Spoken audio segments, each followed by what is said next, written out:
실시간 재난안전정보방송 재난안전 119 안전토크 시간입니다. 오늘은 아주 특별한 분들을 모셨습니다. 갑작스런 심장마비로 심정지 상태에 있다가 누군가의 심폐소생술 덕에 두 번이나 기적적으로 살아나신 주인공이죠. 김자영 선생님. 그리고 심정지 소생자들의 모임인 119 리본클럽을 운영하면서 심폐소생술로 심정지 환자들을 살린 경험이 있는 소방관이십니다. 자, 소방청 대변인실의 김은수 소방이를 함께 모셨습니다. 두 분 어서 오십시오. 이렇게 어려운 발걸음 해주셔서 감사합니다. 네. 직접적으로 이렇게 생명을 살리는 일을 하신다는 게 쉽지 않은데 그 기적을 또 두 번이나 체험하신 분, 정말 특별한 분들을 오늘 모시게 돼서 개인적으로 영광이라고 생각합니다. 두 분 간단하게 자기소개 먼저 부탁드릴까요? 김자영 선생님. 저는 두 번의 심정지를 심폐소생술의 도움을 받아 살아난 현재는 119 리본클럽 회원으로 활동 중이며 수원 광교에 위치한 법률사무소에 근무하고 있는 김자영입니다.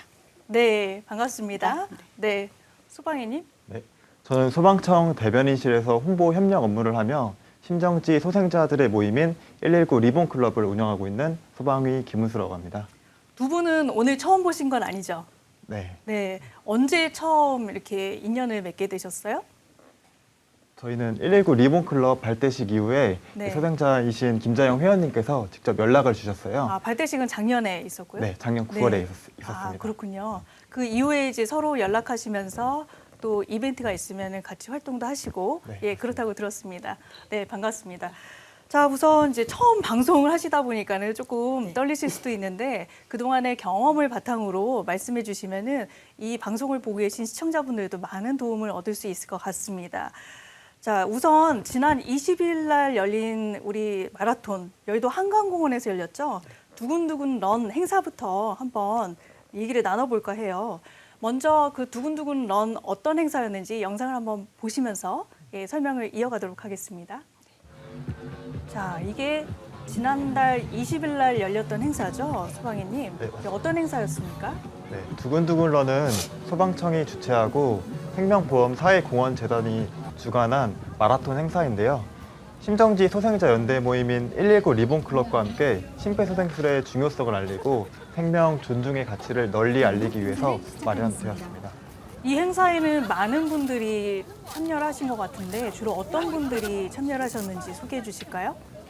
행사장에 가보니 생각보다 나이 드신 분보다 젊은 사람들이 또 마라톤을 하셨던 분들보다는 처음 하신 분들이 많이 참여를 해주셨어요. 2,700명 정도, 네, 굉장히 많은 분들이 오셨네요. 그럼 김자영 선생님도 여기 오셨었나요? 네, 참석했습니다. 그럼 마라톤을 하셨어요? 아닙니다. 그건 안 하셨고. 예. 그러면 이 행사에 오셔서 어떤 일을 하셨는지 잠깐 소개해 주실까요? 저희는 매달 저희가 이제 소생자라는 그 티셔츠를 입고 그것도 하나의 홍보가 된다고 생각해서 그것도 입으면서 매달 수여식 같은 걸 했습니다. 네. 지금 참가자분들이 입으신 옷들 보면은 네. 그 안에 캐릭터가 있잖아요. 예, 예. 그 캐릭터가 상징하는 의미가 뭘까요? 저 캐릭터가 지금 응급 환자에게 다가가는 모습을 그린 캐릭터인데요. 네. 저희 소방차의 공식 캐릭터인 19라는 공식 캐릭터와 19. 네, 네. 그걸 이제 귀엽게 표현해봤습니다. 그렇군요. 그러면은 저기 참여한 분들은 이 행사의 취지에 공감한 분들인데 어떻게 신청을 하셨습니까? 네네.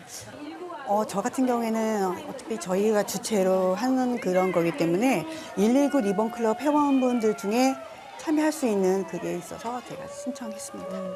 근데 아까 소방이께서도 말씀하셨지만 이 참가하신 분들의 연령대를 보면은 젊은 분들이 많거든요. 뭐 특별한 이유라도 있을까요? 요즘 아무래도 러닝이 대세다 보니까 네. 또 그리고 저희가 일반적인 마라톤 행사가 아니고 구급대원들이 심폐소생술도 알려주고 마라톤도 뛰고 그리고 마지막으로는 소생자분들이 직접 메달까지 걸어주는 특별한 행사다 보니까 일반적인 마라톤 대회보다는 젊은 사람들이 많이 참여를 한 것 같습니다. 네. 두근두근 런이라는 게 굉장히 귀에 쏙쏙 꽂히고 어떤 의미인지 내포하는 것들이 딱 다가오거든요. 그런데 다시 한번 이 두근두근 런이라는 명칭의 의미와 그다음에 이 행사 취지도 설명해 주시면 좋을 것 같아요.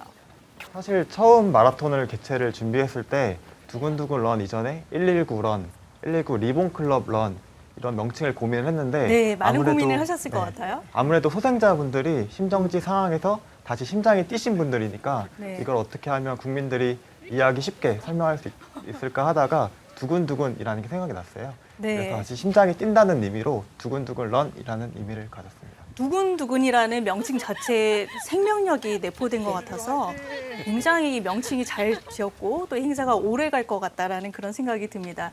자, 우리가 지금 두근두근 런뿐만 아니라 119 리본 클럽 얘기도 계속 하고 있는데요. 이제 본격적으로 119 리본 클럽에 대한 취지에 대해서 얘기를 나눠봐야 될 것 같아요. 이 모임이 언제 발족을 했고 또 정확히 어떤 모임인지 먼저 설명을 해주실까요? 119 리본 클럽은 심장이 멈췄던 위급 상황에서 다시 심장이 뛴 소생자분들과 그들을 살린 구급대원, 그리고 가족, 이웃들이 연대한 모임입니다. 작년 9월에 발대식을 진행했고요. 이분들이 모여서 심폐소생술에 대한 중요성을 국민들에게 널리 알리는 활동을 지속적으로 하고 있습니다. 그러면 소방이님, 이게 온라인 행사도 하고 오프라인 행사도 같이 하는 건가요? 네, 맞습니다. 네. 그럼 오프라인에서는 지금 방금 행사에도 봤듯이 이제 이런 마라톤 행사도 하는데 온라인에서는 어떤 행사를 하나요? 온라인에서는 이렇게 방송 출연도 하고 기사로도 출연을 하시고요. 아니면 저희 교육 영상을 만들 계획도 있거든요. 그래서 그렇게 활동을 지속적으로 하고 계세요. 그럼 오늘 두 분 출연하신 방송분도 나중에 이제 온라인 활동에 통해서 이제 소개가 되겠군요. 네, 맞습니다. 네. 그러면 또 질문을 김자영 선생님한테 본격적으로 드려야 될 것 같습니다. 김 선생님은 두 번의 기적 체험을 하셨어요. 네. 네, 그 기적 체험에 대해서 소개를 잠깐 해주신다면, 예. 첫 번째 저희 같은 경우는 지금 두 번의 지금 심정지가 있었고요. 첫 번째 상황은 제가 이제 2020년 3월에 일상생활 하듯이 똑같이 하고 퇴근 이제 사무실 근무 후에 이제 퇴근하고 집에 돌아와 아이들하고 지금 이제 저녁을 먹는 후에 컨디션이 조금 좋지 않아서 이제 큰아들이 이제 재활학과에 스포츠 재활학과에 근무하다 보니 이제 엄마 컨디션이 안 좋으니 와서 좀 마사지 좀 해주렴 해가지고 이제 불렀는데 이제 아이가 이렇게 하다 보니 이제 제가 이제 동공도 풀어지고 뭐 의식도 약간 희미해지고 하는 이런 상황을 이제 인지하고 엄마가 심정지인 것 같다라고 해서 바로 이제 심폐소생술이라는 거를 이제 실시를 했고 큰아드님이 직접 하신 예, 거군요. 큰아들이 직접 네. 했습니다. 그 당시에 아마 그러니까 대학생이었으니까 23, 4살 정도 된 걸로 제가 기억을 하고요.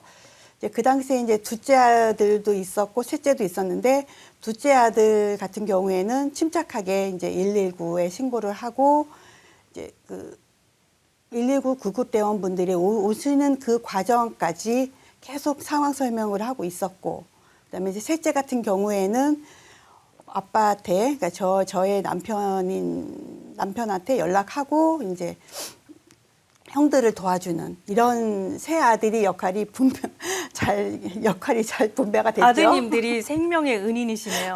네. 네, 그렇습니다. 네. 막내 아드님은 그 당시에 좀 어렸을 것 같은데. 중학교 3학년 네. 정도 된 걸로. 어떻게 이렇게 침착하게 아버지한테 연락할 그런 생각을 했는지 지금 말씀을 들으면서도 제가 네. 기특한 그런 생각이 듭니다. 근데 두 번째 기적이 또 있다고 들었어요. 어떤 상황이었습니까, 두 당시에는? 번째는 이제 저희가 이제 약을 먹는 이제 어쨌든 간에 첫 번째 심정지가 왔기 때문에 약을 먹고 있는 상황이었지만 그래도 일상생활 하는 데는 아무런 지장이 없었습니다. 그래서 저희 친정 아버님의 기일이어서 대전에 이제 기일하고 이제 올라오는 중에 약간의 통증이 조금 있어서 이게 긴가민가, 왜냐면 처음이다 보니 이제 이게 긴가민가 했는데 이제 올라오는 도중에 계속 통증이 점점점 심해지는 것 같아 느낌이 들어서 제가 첫 번째 심정지가 왔던 아주대학병원 응급실로 제가 이제 가게 됐습니다. 도착해서 이제 차례대로 그때가 코로나19 때문에 다 검사를 하는 중이어서 검사를 하는 도중에 제가 심정지가 와서 이제 검사를 받는 도중에 심정지가 오신 심정지가 거군요. 예. 굉장히 위급한 상황이셨네요. 네, 그래서 그 당시에 이제 응급해서 이제 의료진 분들께서 심폐소생술을 살아났습니다. 제가. 아유, 진짜 이게 보통 사람으로서는 겪기 힘든 일을 두 번이나 겪으신 건데 네. 첫 번째 심정지 상황과 두 번째 심정지 사이에 네. 그 간극이 네. 보니까 1년 한 6개월 정도 있더라고요. 아, 예, 네. 예, 예. 왜냐면 두 번째가 2021년 11월 예, 4일이었으니까. 예, 4일 날. 네. 네. 그러면 그 1년 6개월 기간 동안에 네. 또 한 번의 심정지가 올 수 있겠다 이런 좀 아니요, 생각은 아니요. 하셨었나요? 아니요, 못 아, 느꼈습니다. 하나도 못 느꼈고 네. 일상생활 하는데 아무런 지장이 없었습니다. 네. 예, 예. 그런데 이제 두 번이나 이런 심정지 네. 상황에서 위급 상황에 네. 넘기신 다음에는 네. 생각이 많이 바뀌셨을 것 같아요. 네, 어떠셨을까요? 많이 바뀌었습니다. 네. 기존에 그 심정지가 오기 전부터 저 같은 경우에는 이제 봉사라는 거를 많이 해왔고 뭐 즐겨 했기 때문에 뭐 이런 저는 솔직하게 이 두 번에 이 심정지 온 것도 기적처럼 살아난 것도 그동안 제가 많이 베풀지 않았나라는 네, 아무래도 예. 그런 게 있겠죠. 네, 그냥 네. 제 여담이고요. 그렇게 생활을 했는데 이제 심정지가 솔직히 심정지라는 것도 제가 몸소 체험했으니까 그런 게 있는 거지 그냥 주위에서 얘기한 거는 솔직히 별 의미가 없거든요.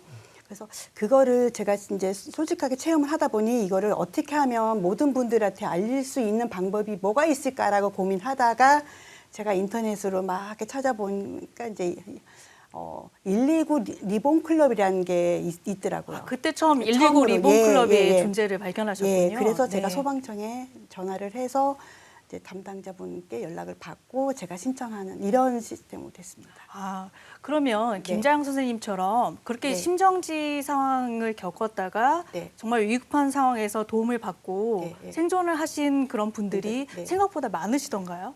네, 많긴 한데 이분들이 앞에 나서시는 거를 되게 꺼려 하십니다. 왜 그렇죠? 저는 잘 모르는데 그러니까 제 이야기를 하다 보면 솔직히 심정지라는 거는 당사자인 저희는 잘 모릅니다. 아, 그 당사자는 잘 그렇죠. 모른다. 잘 모르죠. 왜냐하면 살아난 건 기적이지만 네. 저를 지켜보는 그 가족이라든지 응급이라든지 지금 저를 살려주신 구급대원분들 그분들은 많이 알지만 저는 당사자이기 때문에 그 느낌이 어떤지는 정말 모릅니다. 그러니까 그 느낌이 모르기 때문에 제가 이런 활동을 할 수 있는 거라고 생각을 하는데 아마도 그런 부분 때문에도 조금 그분들이 약간 꺼려하지 않을까라는 생각도 좀 듭니다. 네. 근데 사실 이제 심정지를 겪으신 당사자도 그렇지만 네. 그걸 지켜보는 아드님들은 얼마나 공포스러웠겠습니까? 이렇게 사랑하는 네, 엄마를 잃을 맞습니다. 수도 있는 상황이고 네, 또 남편분께서도 사랑하는 아내를 네. 떠나보낼 수도 있는 그 정말 위급한 상황에서 네, 네. 이런 기적적인 네. 일이 발생한 거잖아요. 그래서 네. 이렇게 가족들이 지금까지도 화목하게 네. 살아가실 수 있는 그런 상황인 건데요. 네. 자, 이렇게 심정지가 발생했을 때 네. 골든타임이라고 하죠. 예, 예, 이 맞습니다. 골든타임이 매우 중요한 것 같고요. 예, 예. 다행스럽게 골든타임에 그 아드님들이 네. 계셨기 때문에 네. 이제 오늘날이 있는 거 예, 아니겠습니까? 맞습니다. 네. 자, 그러면은 이 골든타임의 중요성에 대해서 한번 네. 얘기를 해봐야 될 것 같아요. 네. 제가 김자영 선생님한테만 너무 질문을 드려서 우리 소방님께 이제 질문을 드려보겠습니다. 네. 심폐소생. 이제 이 골든타임의 심폐소생이 얼마나 중요한 건지 중요성부터 한번 설명해 주시겠어요? 심장이 멈추고 나서 4분에서 5분이 지나면 이제 뇌에 산소 공급이 이제 어려워지면서 그때부터 심장이 더 정지되고 이제 심장이 정지가 되는데요. 그래서 심폐소생술을 발견한 첫 목격자가 즉시 시행하는 것이 정말 중요한데 통계청 자료에 따르면 심폐소생술을 아는 국민은 한 62% 정도 되지만 그렇게 많나요? 네. 하지만 이 방법을 정확하게 아는 국민분들은 20% 정도밖에 안 된다고 합니다. 그러면 5명 중에 1명꼴로는 직접 이제 심폐소생술을 할 수 있는데 네. 대부분의 이제 국민들은 심폐소생술이 뭔지는 알지만 네. 직접 하기에는 좀 어려움을 겪고 있다. 네. 자, 그래서 오늘 나오신 거 아니겠습니까? 네. 그래서 좀 이따가 이제 네. 시연을 직접 보여주실 건데요. 그러면은 이 심폐소생술의 골든타임 아까 5분 이내라고 하셨어요. 그럼 5분 이내에 일단 발견한 사람은 어떤 조치를 해야 되는지 우선 설명해 주시고 네. 그 다음에 이제 직접 시연해 주시겠습니다. 네. 심정 쓰러진 사람을 목격하게 되면 첫 번째로 현장이 심폐소생술을 하기에 안전한 장소인가를 확인하고 두 번째로는 환자의 반응을 확인합니다. 어깨를 세게 두드려서 이 환자가 반응을 하는지 확인을 해주고요. 주로 이제 나타나는 반응들이 어떤 게 있을까요? 우선 이제 호흡이 멈춘 상태다 보니까 이 사람이 그냥 술에 취한 건지 아니면 진짜 심정지가 나서 쓰러진 건지 확인을 해야 되니까 통증 감각을 줘서 그것을 구분해야 됩니다. 자, 그러면 우리 지금 CG에 나와 있듯이 단계별로 한번 짚어보겠습니다. 아까 환자의 호흡 상태를 확인하고요. 그다음에 119에 신고를 하는 게 가장 중요하겠죠. 네. 그다음에는 어떻게 해야 될까요? 119에 신고를 하고 난 이후에는 가슴 압박을 진행해 주셔야 되는데요. 그 가슴 압박의 정확한 지점을 아셔야 되는데 보통 복장뼈 아래 2분의 1 지점이라고 설명을 드리는데 일반인들 입장에는 좀 어려울 수가 있어요. 그래서 남성 같은 경우에는 유두와 유두 사이 정중앙에 조금 아랫부분을 눌러주시면 되시고 여성 같은 경우에는 명치는 잘 알고 계시잖아요. 명치에서 조금 더 위쪽을 눌러주시면 된다고 생각하면 됩니다. 명치에서 위쪽이요? 네, 맞습니다. 그리고 어떻게 압박을 하면 될까요? 가슴 압박을 할 때는 자세가 정말 중요한데요. 손바닥을 편 상태에서 다른 한 손은 꽉지를 쥐고 손바닥 부분을 통해서 눌러주시면 됩니다. 그러니까 오른쪽 왼쪽은 상관없는 네, 건가요? 상관없습니다. 자, 오른쪽을 먼저 하든 왼쪽을 하든 먼저 하고 네. 그다음에 깍지를 껴서 네. 예, 그다음에 강하게 어느 정도 강도로 눌러야 될까요? 깊이가 5cm에서 6cm니까 생각보다 강하게 눌러야 되고요. 네. 꽉지를 끼는 이유가 지금 손바닥 외 부분, 손가락이 갈비뼈에 닿게 되면 갈비뼈가 부러질 위험이 있거든요. 아, 그거를 그래서- 충격을 또 완화시켜주는 작용을 네, 맞습니다. 하는군요. 정확한 지점에만 누르기 위해서 이렇게 손가락을 꽉지를 끼고서 눌러줍니다. 네. 자, 그러면 방금 이제 설명을 해주셨잖아요. 네. 직접 보여주실 그런 타이밍이 됐습니다. 잠깐 이쪽으로 이동을 해주실까요? 네, 알겠습니다. 자, 지금 이 마네킹이 심정지 상태를 겪고 있는 환자라고 한번 생각을 해보겠습니다. 네. 그러면 우선 순서대로 제일 처음에 해야 될 게 어떤 게 있을까요? 일단은 이 환자가 쓰러진 지점이 안전한 장소인지, 만약에 도로라면 주변에 차가 다닐 수 있기 때문에 일단은 안전한 장소인지 확인을 하고요. 두 번째로는 이 환자 가까이 가서 반응을 확인을 해줘야 됩니다. 네. 반응을 확인해 줄 때는 어깨를 세게 두드려야 되는데요. 괜찮으세요? 괜찮으세요? 이렇게 물어본 뒤에 아무런 반응이 없다. 그럼 바로 119에 신고를 해야겠죠. 아, 네네. 주변에 사람들이 없다면 저희 핸드폰으로 119에 신고를 해주시면 되시고 만약에 주변에 사람이 있다면요? 주변에 사람이 있다면 지목을 해서 119 신고를 요청하고 AED를 요청해야 되는데요. AED라고 하면 이제 조력자네요. AED는 네. 심장 제세동기라고 제세동기라고요? 전기 네. 충격을 주는 기계입니다. 네네. 예시를 들어보면 자주색 입은 여성분 119에 신고해 주시고요. 네. 흰색 옷 입은 여성분 AED 가져와 주세요. 이렇게 요청을 한 다음에 가슴 압박을 해야 되는데요. 아까 말씀드린 자세로 유두와 유두 사이 네. 조금 아래 지점을 눌러주셔야 되는데요. 중요한 것은 팔꿈치로 누르는 것이 아니라 어깨와 허리로 같이 눌러주셔야 됩니다. 네. 한번 보여드릴게요. 네. 하나, 둘, 셋, 넷, 다섯, 여섯, 일곱, 여덟, 아홉, 열. 그리고 10번을 하는 겁니까? 총 30회 진행하고 네. 2회 인공호흡 진행을 하는데요. 네. 제가 속도를 알려드리겠습니다. 네. 속도는 1분에 100회에서 120회예요. 근데 이제 처음 심정지 환자를 목격했을 때 이 속도가 생각이 안 날 때가 있어요. 그럴 때는 여러분들이 가장 많이 알고 있는 노래 중에 장윤정의 어머나라는 노래가 있는데 어머나, 네. 어머나. 저도 이거죠? 이 노래를 머릿속에 네. 떠올리면서 누르거든요. 네. 그래서 어머나 어머나 이러지 마세요. 네. 그래서 누를 때도 어머나 어머나 이러지 마세요. 이렇게 속도를 일정하게 눌러주시는 게 중요하시고요. 30회 가슴 압박 후에는 이제 인공호흡을 2회 진행해 주셔야 되는데요. 인공호흡을 할 때는 기도를 확보해 준 뒤에 고개를 코를- 젖히나요? 네, 맞습니다. 코를 막고 가슴이 부풀어 오르는지 확인해야 됩니다. 이렇게 인공호흡 후에는 다시 가슴 압박을 진행해 주시면 되는데요. 그러니까 호흡을 2번 불어넣고 그다음에 가슴 압박 이런 네. 식으로 패턴을 세트를 만들어서 3번 해야 되는 거죠. 아닙니다. 이 환자가 정상 호흡으로 돌아올 아, 때까지 계속 해야- 하거나 예, 예. 아니면 119 구급대가 도착하기 전까지 계속 해야 되는 계속 거군요. 해야 되는데요. 네. 저희 구급대원도 사실 3분에서 5분 정도 지나면 힘이 들거든요. 네. 그럴 때는 주변에 있는 다른 일반인들의 도움을 받아서 교대로 네. 진행하셔야 됩니다. 아, 그러면 어머나를 계속 반복하면서 네, 맞습니다. 네, 구급대원이 오거나 다른 이제 조력자와 교대할 때까지는 반복해야 된다라는 네, 말씀이신 맞습니다. 거죠? 네, 그렇게 하면은 이제 보통 호흡이 돌아오는 그런 징조가 있을 거 아닙니까? 그거는 어떤 것을 보고 판단할 수가 있을까요? 보통 호흡이 돌아온다기보다는 이 환자의 생체 징후가 이제 나타나기 시작하잖아요. 그게 어떤 것들인지 좀 구체적으로 말씀해 주시죠. 일반인들 입장에서는 이 사람이 움찔한다던가 갑자기 호흡을 한다던가 네. 호흡을 하게 되면 가슴이 올라오게 되잖아요. 네. 그것을 확인한 다음에 움직임이 있다. 이럴 때는 멈춘 후에 119에 다시 상담을 통해 진행하시면 됩니다. 아, 네. 저도 잘 배웠습니다. 이제 네. 예, 이따 방송 끝나고 한번 저도 시연을 한번 요청드려 보겠습니다. 자, 다시 자리로 돌아와 주시고요. 지금 굉장히 실용적인 그리고 누구나 다 쉽게 배울 수 있는 방법으로 소개를 해주셨어요. 근데 소방인님 같은 경우에는 이제 들어오실 때 본인이 이제 이 업무를 할 거라고 생각을 하셨나요? 그러니까 어떤 계기로 이렇게 심폐소생과 좀 연을 맺게 됐는지 좀 궁금해서 여쭤봅니다.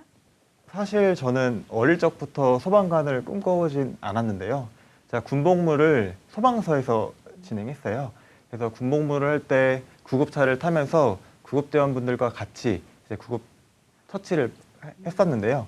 그럴 때 많은 심정지 환자를 만나게 됐었어요. 그때는 심정지 환자를 살리지 못한다는 죄책감도 많이 있었고, 특히 설날 당일에 할머님이 심정지로 쓰러지셨는데 그 할머님을 살리지 못한 경험은 정말 죄책감이 많이 들더라고요. 그래서 그러던 중에 이제 어떤 40대 중후반의 남성분을 이송하게 됐고 협심증 환자였거든요. 그 환자가 이송 중간에 갑자기 심정이 멈추는 심정지가 발생을 했고 구급대원 반장님의 지시로 저는 가슴 압박을 바로 진행했거든요. 이제 가슴 압박 후에 심장 재세 동기로 몇 번의 충격 끝에 그 환자가 다시 소생을 하게 됐어요. 그래서 그 소생한 경험을 바탕으로 저의 인생이 좀 전환되는 일이어서 그때부터 소방관을 꿈꾸고 공부를 시작해서 소방관이 되었습니다. 네, 사실 재난안전 관련해서 이렇게 심폐소생 얘기를 나눌 때마다 떠오르는 참사는 사실 이태원 참사를 빼놓고는 얘기할 수 없을 것 같습니다. 그래서 당시 상황 보면 이제 많은 분들이 심폐소생을 받으셨고 또 그 중에는 이제 심폐소생으로 살아나신 분도 있고 그렇지 못한 분도 계셨어요. 그래서 좀 현장에서 근무하시는 소방관 입장에서 그때 사고를 다시 한번 조금 평가를 해주신다면 어떤 말씀을 해주실 수 있을까요?